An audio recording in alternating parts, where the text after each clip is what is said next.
My partner, Yanky Daskal, leader of the Shomrim, these guys do the most amazing job in our community, out there in the streets, getting the bad guys, working with the police department. They're absolutely amazing.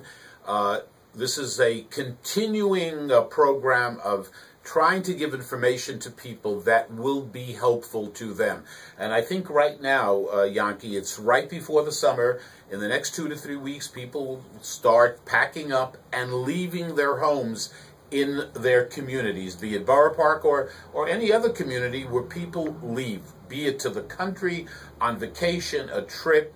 And I think there are some important basic things to be aware of, because the bad guys, the guys who are looking for opportunities to do bad things, they're watching you. Am I correct? They're watching your house. They're watching what you're doing, and so on. They do. They know. They know that first of all, summer is more a crime. Break-ins. That's right. A crime thing for everything. Break-ins, bikes, anything you can think of.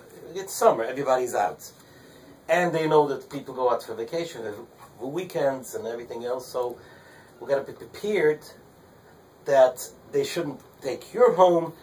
Let them visit someone else. Exactly. So there's a few basic things that everybody knows. Right. What can a person do who knows they're leaving their home? The husbands sometimes stay in the city. They go up for the weekend. What can you do to secure your home on one level or another? Okay, that's for sure. It's not only when you go away. First of all, make sure you have an air conditioner in the window. Even the first floor, even the second floor. Now, they don't. The first floor usually secures everything, so they climb to the second floor too, meaning that easy access. They're in there. You leave open your window, they're in. Wait, the air conditioner? The air conditioner, they just push it in. If you don't secure it good enough, they push it in, and they're in. That. Oh, my goodness. They're in your house. They can push the air conditioner in. That's correct. Take off the cover if there's a cover. Sometimes there is no cover. And they're in your house. They're in your house. So make sure you can. People tend to leave open the windows because it's hot. They want to get some air, maybe. At night, even when you're home. First floor, okay, you have gates. Second floor, they are in your house. How do they get on the second floor? They climb up to the porch or a ladder. They bring something along. Third, not so much, but the second floor, definitely. Wow. They're in there. So this is basic, that you make sure that you secure your home as much as you can. The backyard, they push the screen about the air conditioner. The screen, and they're in. Now, if you leave it at home, there's a few basic things you have to make sure you have a Shabbos light. Yeah. Shabbos light. How important is that in terms of leaving? People leave their houses. They don't want the electricity bill to go up, even though they don't realize that putting lights on is the least expensive thing. It costs pennies for 24 hours. Pennies. Right. You don't need it 24 hours. You need the main thing that you'll open and shut to see that it should look like that you're home.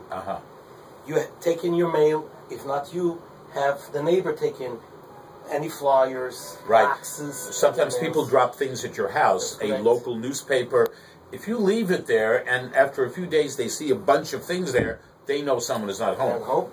Make sure someone. And the neighbor, I'm talking to the neighbors now. If the neighbor didn't tell you to do it by yourself, because you might save his house. If you take the stuff away, it looks like that somebody's living there. Lights around the house. You can make it with a sensor. You don't have to have a light. You make it with a sensor. Somebody walks up, the lights opens up. I mean, right. They'll move on. You have the mail. You have certain things that you can do to look like someone is around. Don't close the window shade completely. That they should think, okay, nobody's home. A little bit. And if you want to leave the window open a little bit, there's a way that you can secure that the window shouldn't go up all the way. They're not usually their own break glass, because that makes a noise.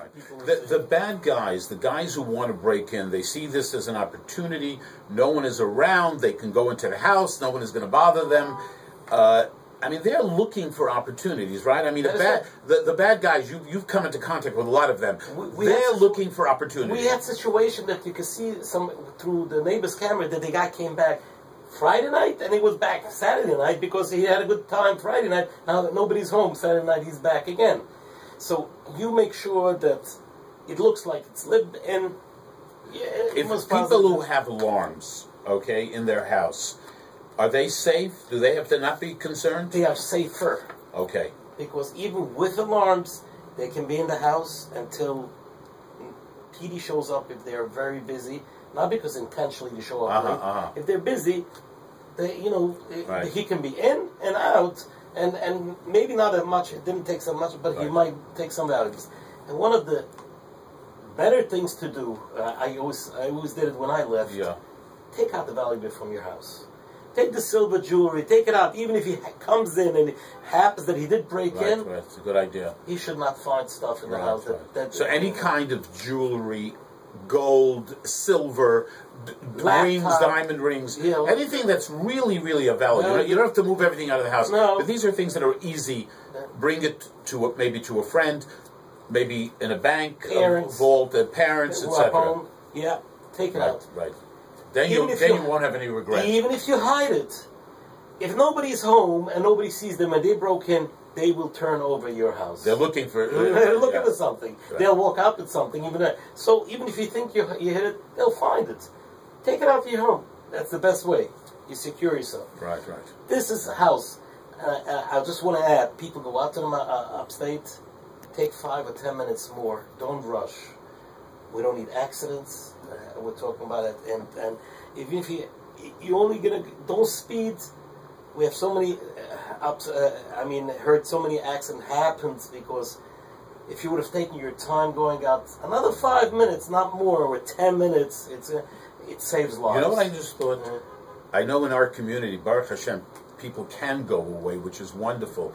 I noticed people pack up their car to the point where they might not be able to see out the back window. That's for sure. So you got to be very, very careful. You know, every summer, and I hope this summer will be different, no tragedies. Whether it's a swimming pool, whether it's a driving accident, if everybody would just be a little more careful. You know, no one thinks it's going to be them. That is correct. Right? Yeah. So we just want to urge everyone, be careful. You have children playing in a swimming pool, be especially careful. Don't say I can, run in, the phone just rang, my daughter or son are calling me. You're talking even the small pools. Small pools? I'm talking about, forget about a big pool. Yeah. I'm talking about the little pool, which God forbid, a little child, a 2-year-old, 3-year-old, terrible things can happen. So don't think it's safe even for a moment. You want to be safe. That's what this is all about. Let's have a summer of no tragedies with God's help. Thank you so much.